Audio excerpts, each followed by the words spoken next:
এই মঞ্চে এবং অন্য সামনে যারা আছেন সবাইকে যথাযোগ্য অভিবাদন জানিয়ে এর মধ্যে সামান্য সংক্ষেপ আলোচনা করার চেষ্টা করছি। একটু সুবিধা হয়েছে, আমাদের যে আলোচনা করার কথা ছিল সকালে আমাদের স্বামী প্রকাশানন্দজি মহারাজ এবং খানিকটা স্বামী বিমলাত্মজি মহারাজ অলরেডি করে দিয়েছেন, তাতে আমাদের কাজ অনেক সহজ হয়েছে। সেইটিকে বাদ দিয়ে যদি কিছু করা যায় তো আমরা দেখেছি, বিশেষ করে আমি পূর্বাঞ্চলে উত্তর পূর্বাঞ্চলে আছি এবং এই সুবাদে দুটি পরিষদ সঙ্গে কখন প্রেসিডেন্ট কখন ভাইস প্রেসিডেন্ট যেভাবে যুক্ত হওয়ার কারণে যে আশ্রমে যুক্ত হয়েছে, তখন দেখেছি যে আপনারা ওয়ান্ডারফুল যে কাজ করছেন, সত্যি ভাষায় প্রকাশ করা যায় না। কিছু কিছু মানুষ তারা নিজের পরিবার, নিজের ঘর, তাকে সেকেন্ডারি করে আশ্রমটাকে প্রাধান্য দিয়েছেন এবং সেই সুবাদে আশ্রমগুলো গড়ে উঠেছে। এত সুন্দর সুন্দর আশ্রম, এক একটি আশ্রমে গেলে নতুন নতুন আমরাই প্রেরণা পাই। তার মধ্যে আমরা চেষ্টা করছি যে আরও কী করে এটাকে বেটার করা যায়, সেই কারণেই আমাদের এখানে আসা। তো এই যে তিনটে জিনিস আমরা দেখলাম, একটা হচ্ছে রামকৃষ্ণ বিবেকানন্দ সাহিত্যম অধ্যেতুম, পঞ্চদশ নিমিষান ধ্যানম করিষ্যে, আর নরনারায়ণ সেবা নিষ্ঠত্বত্তেই চ, সেবা, স্বাধ্যায় এবং ধ্যান, এই তিনটে কথা নিয়ে আমাদের আজকে আলোচনা। এটা আশ্রমের প্রয়োজন বলে বলা হচ্ছে এইটাই আমাদের যেন ধরে রাখবে, সাস্টেনিং ফোর্স, যে কী কোনটা আমাদেরকে আশ্রমকে ধরে রাখতে পারে। তো সেবা আমরা কেন করব সেই নিয়ে অনেক কথা আগে হয়েছে। সেবা চারটে ভাবে, সেবা মানে দান। আমরা আজকে বিমলাত্মজি মহারাজ বলেছিলেন বোধহয়, আমরা অন্নদান করে থাকি, প্রাণদান থ্রু মেডিকেল সেন্টার্স করে থাকি, বিদ্যাদান আমাদের স্কুল কলেজের সেন্টার মারফত, রামকৃষ্ণ মিশনের যেটা অ্যাক্টিভিটি সেইটাই আমাদের ভাবপ্রচার আশ্রমগুলো করে থাকেন, এবং শেষে আসছে বিদ্যাদান। এই চারটে দানকে আমরা সেবার মধ্যে ফেলে দিলাম। আরেকটি দান, এখন বড় দান খোঁজা হচ্ছে, সেটা হচ্ছে যে সময় দান। কাদেরকে সময় দেওয়া? বুড়ো বয়সে যারা একা আলাদা করে থাকছেন, তাদেরকে দেখার কেউ নেই, তাদের জন্য যদি সময় দিতে পারেন সেটা বড় দান। মানুষ খুব লোনলিনেস ভুগছে, তাকে যদি সময় দিতে পারেন সেটা একটা বড় দান। পরে আসবো ওটাতে। তো আমরা এই যে এখানে আছি, আসতে পেরেছি, তাতে মহা সুবিধা হচ্ছে যে আমরা এই সেবা করার সুযোগ পেয়েছি এই আশ্রমগুলোকে কেন্দ্র করে। এবং এই আশ্রমে কেন্দ্র করে যখন আসছি, আমরা অনেকেই বিভিন্ন লোক বিভিন্নভাবে সাহায্য করছে, সেবা করছে, কিন্তু what is the unit of measuring ইট?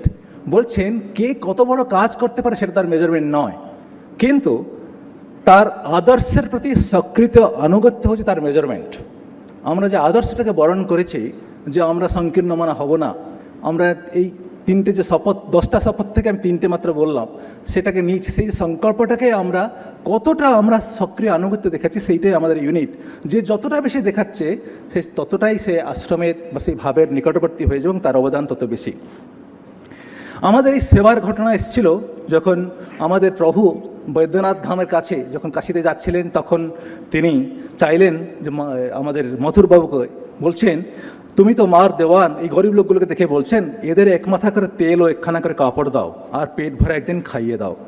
মথুর দেখলেন এত খরচা, তো তিনি বলছেন বাবা তীর্থে অনেক খরচা হবে, এত দেখছি অনেকগুলি লোক দেখছেন। মথুরবাবু চাইছে না, তখন বলছেন দূর শালা, তোর কাশি আমি যাব না, আমি এদের কাছেই থাকবো, এদের কেউ নেই, আমি এদেরকে ছেড়ে যাব না। এমন হলো মথুরবাবু বাধ্য হলেন তাদেরকে কিছু দিতে।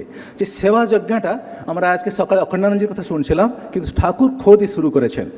স্বামীজি বলেছিলেন পিতৃদেব ভব, মাতৃদেব ভব, এটা আগে থেকে ছিল, কিন্তু তিনি বললেন দরিদ্র দেব ভব, মূর্খ দেব ভব, দরিদ্র অজ্ঞানী কাতর ইহারাই তোমার দেবতা হোক, ইহাদের সেবাই পরমা ধর্ম জানিবে।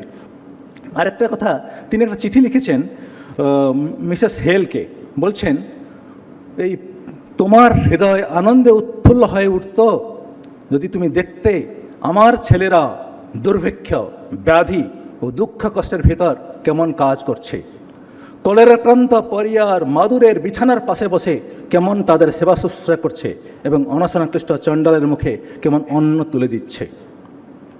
আরেকটি, ওটা খুব উনি বারে বারে বলতেন, আয়ো নশ্যতি পশ্যতাম প্রতিদিনম ইয়াতি ক্ষয়ম যৌবনম প্রত্যয়ন্তি গতাঃ পুনর্ন দিবসা কালো জগৎ ভক্ষক লক্ষ্মীস্তোয় তরঙ্গভঙ্গ চপলা বিদ্যুচ্চলম জীবিতম তস্মাৎ মাম শরণাগতম শরণদাতুম রক্ষ রক্ষ অধুনা। শিবকে স্তোত্র করা হচ্ছে। আমরা নিজেরা জানি না, আমি নিজে জানি না এই মিটিংয়ের শেষ করতে পারবো কি না। We don't know what is there in the next curve of life. যতটা পারো নিজেকে দিয়ে যাও, তবেই তুমি তাহলে বেঁচে থাকবে। বলছেন মহৎ লোকরা কখনো মরেন না, তারা আদর্শের হয়ে বেঁচে থাকেন অন্যদেরকে প্রেরণা দেওয়ার জন্য। উনি বলছেন সেবা মানে কেবল কতগুলি লোককে অন্নবস্ত্র দেওয়া নয়, সেবার ভাবটি না থাকলে এটি সমস্ত কিছু অর্থহীন। শ্রদ্ধেয়াদেয়ম অশ্রদ্ধেয়াদেয়ম ইত্যাদি। আরেকটা কথা বলেছিলেন, কেন আজকাল আমরা অনেক কিছু দিই ফেসবুকে এবং ইত্যাদি ফটো দেওয়ার জন্যে, কিন্তু তিনি বলছেন বাঁ হাত দেবে। জেসাস ক্রাইস্টের কথা ছিল, when your left hand is giving right hand should not know. Let the giver নিল ডাউন, স্বামীজির একটা কথা, and ask let the receiver stand up a permit. যে দেবে সে শ্রদ্ধা সহকারে দেবে, সে বিনয়ের সহকারে দেবে, না হলে তার সেটা ঔদ্ধত্য হলো। আরেকটি কি, এই কথাটা সবাই আমাদের জানা আছে। তিনি বলেছিলেন ব্রহ্ম হতে কীট পরমাণু সর্বভূতে সেই প্রেমময়, মন প্রাণ শরীর অর্পণ কর সখে সবার পায়, বহুরূপকে সম্মুখে তোমার ছাড়ি কোথা খুঁজিছে ঈশ্বর, জীবে প্রেম করে যেই জন সেই জন সেবিছে ঈশ্বর। আর একটা যে ধর্ম বা যে ঈশ্বর বিধবার অস্ত্রমোচন করিতে পারে না, অথবা অনাথ শিশুর মুখে এক মুঠ খাবার দিতে পারে না, আমি সেই ধর্মে বা সেই ঈশ্বরে বিশ্বাস করি না। এই ছিল বিবেকানন্দের কথা। এখন এই সেবা কেন করব, কোথায় করব, কীভাবে করব, সেই কথা এর মধ্যে গেল। শাস্ত্র কেন পড়ব? শাস্ত্র হচ্ছে বলছেন তস্মাৎ শাস্ত্র প্রমাণান্তে কার্যকার ব্যবস্থিত। রামকৃষ্ণ বিবেকানন্দ হচ্ছে আজকের আমাদের শাস্ত্র। সেখানে বিধানটা আছে আমরা কি করব না করবো, নাহলে জানছি না কী করণীয় কী অকরণীয়। যা নিজে করতে চাই সেইটাকে তাদের মতো করে তাদের মুখে বসে আমরা কাজ করেছি, সেইটাকে বাঁচবার জন্যে আমরা শাস্ত্র পড়া উচিত। নম্বর 2, জপ ধ্যান না করলে মনের মলিনতা কখনোই দূর হয় না, অজ্ঞানতা এবং অহংকার বসে। সুতরাং এই যেমন বলছে গীতা যেমন করছা, মনের মলিনতা দূর করার জন্য আমাদের জপ ধ্যান করা, ইন্ট্রোস্পেকশন করা খুবই দরকার। তো এই কয়েকটি কথা আমাদের অবশ্যই করতে লাগবে। আর আশ্রমগুলোকে যদি বাঁচিয়ে রাখতে, সত্যি কথা, যারা বিশেষ করে সেক্রেটারি এক্সিকিউটিভ আছেন, তারা যদি ভালো জীবনযাপন না করেন, তারা যদি জপ ধ্যান না করেন, পড়াশোনা না করেন, কেউ আসবে না। আপনারা দেখবেন যেখানে লোকটি ভালো আছে, অনেক কাজ খুব সহজে হয়ে যায় তার লাইফের যে একটু দেখে। তো সেই জন্য এটা একটা ইনভেস্টমেন্ট।